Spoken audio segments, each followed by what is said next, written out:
তো হ্যালো বন্ধুরা, আসসালামু আলাইকুম। কেমন আছেন সবাই? তো আজকে আমি আমার একটা ব্যক্তিগত একটা পার্সোনাল একটা ফেসবুক পেজ, যে পেজটাতে আমি বিগত 4টা বছর ধরে কাজ করতেছি, সেই পেজ নিয়ে আজকে তোমাদের মাধ্যমে একটু আলোচনা করব এবং এই আলোচনা থেকে তুমি নিজস্ব কিছু ব্যক্তিগত অভিজ্ঞতা অর্জন করতে পারবা। তো আমি প্রথমে দেখাই যে আমার এই পেজটার নাম হচ্ছে শামীম বড় এবং ফলোয়ার সংখ্যা হচ্ছে 7.3K এবং আমি 1.6K, এক কথায় 1600 পোস্ট আমি এই পেজটাতে করছি।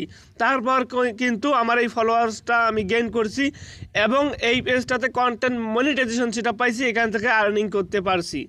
এবং একটু নিচের দিকে যদি স্ক্রল করেন, এই যে দেখতে পারবেন আপনি, এটা কিন্তু আমি।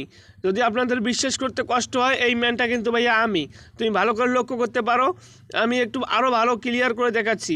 এই যে রিসেন্ট একটা ভিডিও আপলোড করছি, সেটাতেও কিন্তু আমি রয়েছি এবং আমার টিমমেটরা রয়েছে। এই যে আমাদের টিমমেট, মানে আমরা সবাই এই পেজটাতে কাজ করি। এটা হচ্ছে আমি, এটা আমার এক চাচা, এটা আমার ভাতিজা। তো আমরা কয়েকজন মিলে কিন্তু এই পেজটাতে বিগত 4টা বছর ধরে কাজ করতেছি। এই পেজ থেকে আমার অনেক অভিজ্ঞতা হয়ে গেছে। মানে আমি নিজেকে একদম স্পেশালিস্ট বলতে পারবো না, তবে একটা জিনিসে বলতে পারবো যে ফেসবুকের কতগুলো ক্রাইটেরিয়া বা কিভাবে কাজ করলে ফেসবুকে উন্নতি করা সম্ভব, আমার ব্যক্তিগত কিছু আমি কথা বলতে পারবো। মানে এক কথায় আমার ব্যক্তিগত কিছু আমি কথা বলতে পারবো, সেই কথাগুলো থেকে তুমি নিজে নিজে কিছু ফিল করতে পারবা।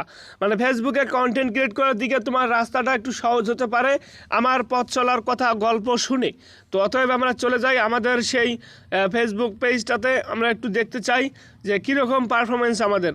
তো আমি একটু রিলসে ক্লিক করলাম, আমাদের ভিডিওগুলোতে দেখেন কি পরিমাণে ভিউজ হচ্ছে। মানে এই 4টা বছর ধরে ফেসবুকে কাজ করতেছি, 1600 পোস্ট করার পর কিন্তু আমাদের এই অর্জনটুকু হয়েছে আর কি। এখন পর্যন্ত ভিডিও আপলোড করলে 30K, 50K, 200K, 100K এইরকম কিন্তু ভিউজ আসতেছে। কিন্তু ভাই আমি 4টা বছর ধরে এই পেজটাতে কাজ করতেছি, তাও কিন্তু আমাদের ভিউজ সংখ্যা এইরকম, বুঝছো? তো এত কষ্ট করার পরও আমরা কেন রয়েছি এই পেজটাতে তোমাদেরকে বুঝতে হবে। কারণ ভাই আমি প্রত্যেকটা ভিডিওতে বলে থাকি যে ফেসবুকে যদি তুমি সফল কন্টেন্ট ক্রিয়েটর হতে চাও, তাহলে কিন্তু ভাইয়া তোমাকে প্রচুর লেভেলে ধৈর্য শক্তি রাখতে হবে এবং অনেকটা লং টাইম নিয়ে তোমাকে ফেসবুকে থাকতে হবে। তাইলেই তোমার দ্বারা সম্ভব ফেসবুকে কন্টেন্ট মনিটাইজেশন পাওয়া এবং সফল কন্টেন্ট ক্রিয়েটর হওয়া। যদি তুমি একটু তাড়াহুড়া করো যে আমি আজকেই 10টা ভিডিও আপলোড করলাম, কালকেই যেন একটা ভিডিও মিলিয়ন হিট করে, তাহলে কিন্তু ভাই সম্ভব না। তাহলে কিন্তু আমাদের যে অবস্থা বর্তমান, 4 বছর ফেসবুকে কাজ করার পর এতটুকু অর্জন, তাহলে আমরা কিন্তু অনেক আগেই ছেড়ে চলে যেতাম, কিন্তু আমরা চলে যাইনি।